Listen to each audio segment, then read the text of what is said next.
We saw a different reaction after this new ISIS video surfaced, when the terrorists released a video of 21 Christians marched in front of the camera and then beheaded. The president's press secretary released a statement, reading in part, "The United States condemns the despicable and cowardly murder of 21 Egyptian citizens in Libya by ISIL-affiliated terrorists. We offer our condolences to the families of the victims and our support to the Egyptian government and people as they grieve for their fellow citizens." No mention from the White House that these victims are Christians, and mention of how the killers praised Allah in the video. But today, the leader of the Catholic Church made clear his belief these men were killed for one reason and one reason alone.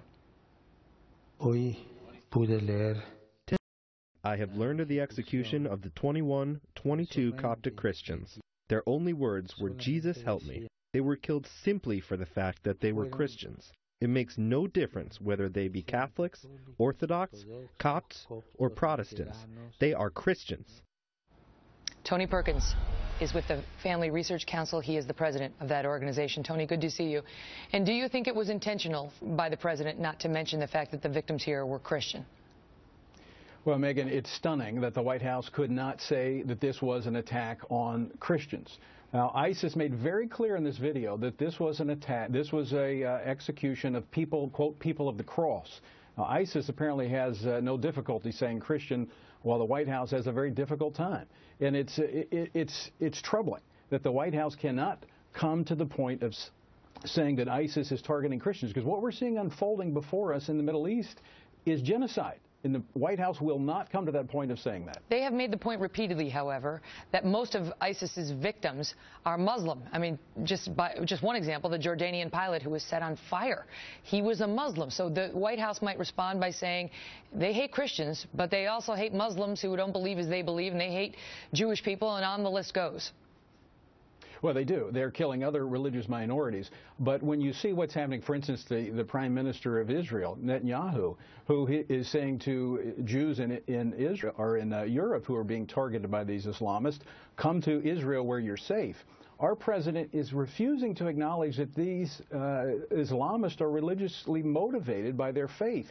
Why not say to these Christians who are being killed for their faith that they're welcome to come here and have refugee status here in the United States or safe haven here in the United States?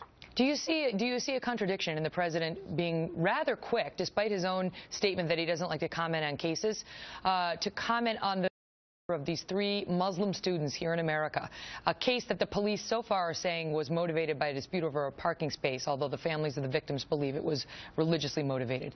But he was very quick to comment on that and denounce any targeting based on religion.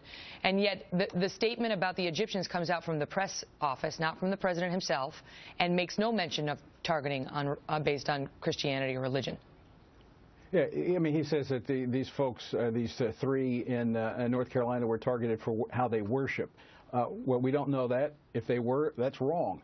But he doesn't say anything about this continued killing in the Middle East because of Christians. And this is wrong. Megan, we need to focus on what is motivating these people to kill Christians, religious minorities, and other Muslims they don't agree with. If we try to separate what they're doing from their religious beliefs, we'll never stop them. We have to understand they are motivated by this radical belief. Tony Perkins, thank you.